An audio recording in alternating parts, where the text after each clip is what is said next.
Good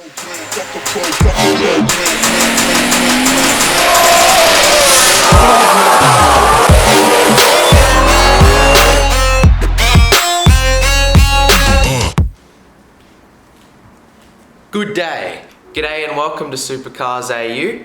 Now what we're going to be doing today is we're going to be looking at the F1 cars of 2018 because they've all been released, well they came out about a week ago or so, and I'm going to give my personal opinions on them, and then there'll be another bit at the end of the video which I'll talk about soon. So the first one is the Haas VF18, and honestly I'm not a huge fan of it. Yeah, it's alright because it looks like the 2016 car, but I mean, I'm just personally not a fan of it. I don't know about you, but the halo blends in nicely with it, with all the black and that, but other than that, I was severely disappointed with this car.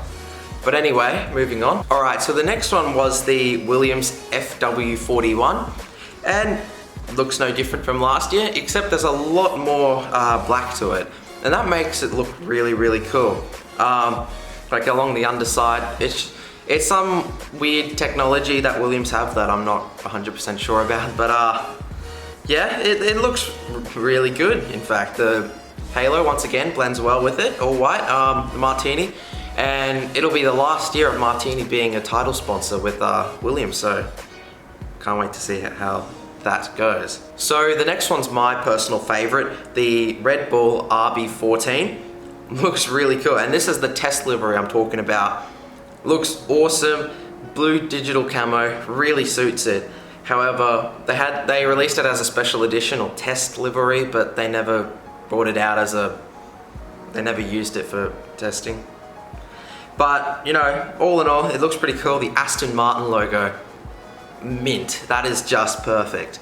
Never seen that before on a Red Bull car, except the front for the past 3 years. But no, on the rear wing it looks really cool. But I'm a bit disappointed that they didn't keep it because I reckon it suits Red Bull to try something new. But after all, they're using their matte blue with red and yellow. So the next one is the Salva C37, and to be quite honest with you, if Haas didn't bring out their car looking like the 2016 one, I would have thought this would have been the worst one. I just not a fan of it. It's too plain, it's too boring, it's not my style. But it looks cool with the new Alfa Romeo logo because they're the new title sponsors. And once again, they've done well to blend the halo in so you can't really see it. So F1 fans won't get triggered. But you know, it is pretty cool. Yeah, I like. By pretty cool, I'll give it like a 4 or 5 out of 10, but I mean, you know, not the worst one, not the best one. Now the next one is one of my other favorites that I thought were on here, because it is my favorite for the 2017 grid because Red Bull's test livery is not on their car. So the next one is the Renault RS18, and that is unbelievably cool. I love how it's mainly all black except for the yellow, how it's still on the top, not all around, and it makes it look just really cool. Rightio, the next one is the Mercedes W09, and what can you say about it apart from it looks the bloody same?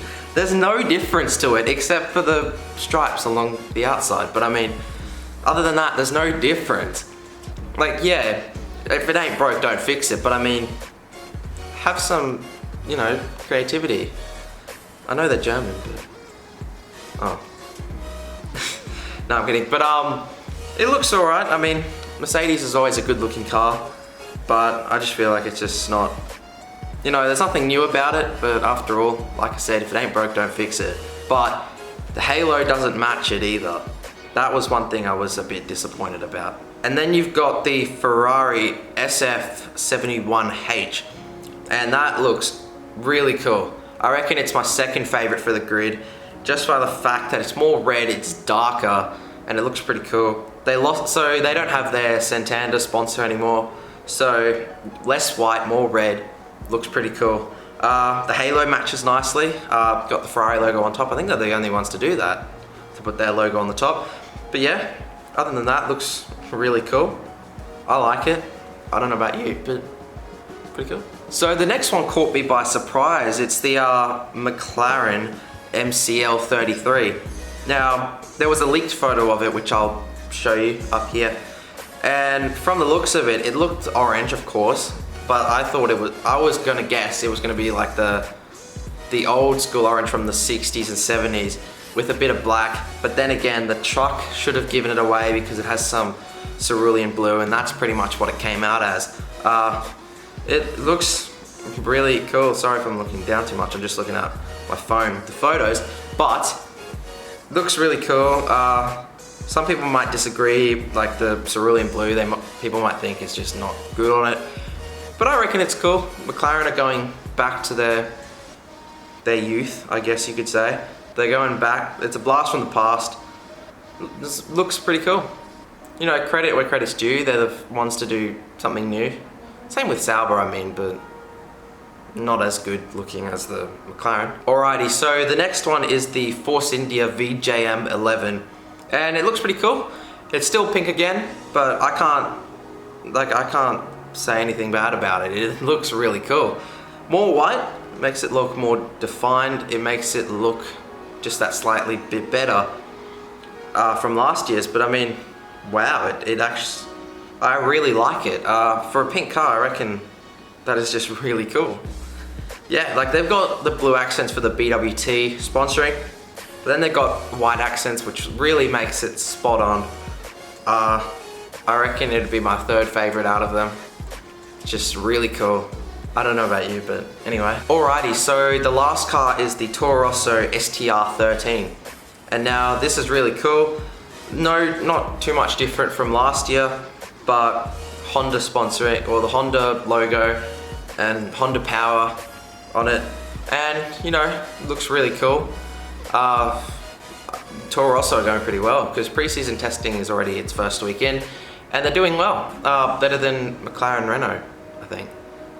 But you know, still really cool. And I just think, I don't know, to be in the top 5, but still pretty cool, yeah. Right, well I was chatting to one of my mates about it, and I was telling him my my ranking, so here it is. So number 1, the Renault and Red Bull digital camo. I placed them the same because they're both my favorite, but the Red Bull one isn't gonna be used, so it's just a unofficial tweak to it. 2 Ferrari, 3 McLaren, 4 Force India, 5 Williams, 6 Mercedes, 7 Toro Rosso, 8 Sauber, and 9 Haas. Now, some of you might be thinking, why did you put them in that ranking? Well, that's my personal opinion. I don't have to listen to your opinion to make my own choice. Now, there's a pretty sensitive and interesting and important topic to talk about relating to F1, so I'll do that. So without further ado, I'll pass you to myself from 2 weeks ago. Right. I know I shouldn't be talking about this, but it has to be said for the sake of this video. So you probably already know what I'm going to be talking about, and it's F1 getting rid of the grid girls. And I know what you're thinking. Like, that's a good thing. It means that they're moving forward. But the problem is they're doing it for the complete wrong reasons, and I'll explain to you why. So if we have a look over to the article that they put up about it, they claim that we don't believe the practice is appropriate or relevant to Formula One and its fans. Yet, these weren't fans that wanted to get rid of them. These were feminists. And these feminists claimed that this was objectifying women. And that's just blatantly not true. Because in some places, I'll admit, they can go a bit too far. But here in Singapore, I went to the Singapore Grand Prix, and they don't use grid girls, they don't use models, they use air hosties from Singapore Airlines. It's funny as well because most feminists wouldn't even have known that. They wouldn't have known that the Singapore Grand Prix used air hosties for the grid ceremony. But you know, you ask a feminist who won the World Championship in 2017, they'd all say Daniel Ricciardo because he's the nicest guy on the grid. The worst thing is as well is that they're going by this idea that if they listen to these feminists, that they're going to become politically correct. But the problem is they're becoming politically correct in the wrong way. If you want to be politically correct and if you want to make people happy, you listen to the fans. You don't listen to people who know bugger all about the sport. It's funny as well, considering that the F1 grid girls didn't even want to lose their jobs over this. They didn't want this to happen. And it's easy to tell because an article by the newspaper.sg said that the grid girls were annoyed. They were pissed that they lost their jobs because of a group of feminists that convinced Liberty Media. One of them, Lucy Strokes is her name, she worked as a grid girl at the Russian Grand Prix. And she said on Twitter, "I love my job, I'm respected, paid well, and proud to represent the team I'm working for. It's not right for anyone, let alone feminists, to judge our job when, quite frankly, they are putting so many women out of work." And it's funny because she is completely right. And she agrees and makes a good point that feminists are the reason that they're gone, and feminists should not argue not argue on behalf of people who disagree. And to put it simply, these women who work as grid girls were actually paid quite a bit, and you've just lost them their high-earning jobs because you thought it was objectifying, it was sexist. What you need to realize as well is that these feminists have caused over 400 people to lose their jobs. Just think about that for a second and realize, was that a smart idea? This gave me a bit of a giggle as well. But in that article, a spokesperson for Formula E said, "We're glad to welcome F1 to the 21st century. Formula E stopped using grid girls last year already, but we didn't feel the need to shout about it." And it's funny, considering that the fact that you didn't have the need to shout about it is because you don't even get a quarter of the fans as Formula One does. So, yet the spokesperson has the audacity to say this to Autosport magazine, and I reckon that's just pretty funny in my opinion. I don't know about you, but So Liberty Media have been the bosses of F1 for a year now, and they've already managed to piss off nearly every single one of their fans. For example, they've ruined the logo.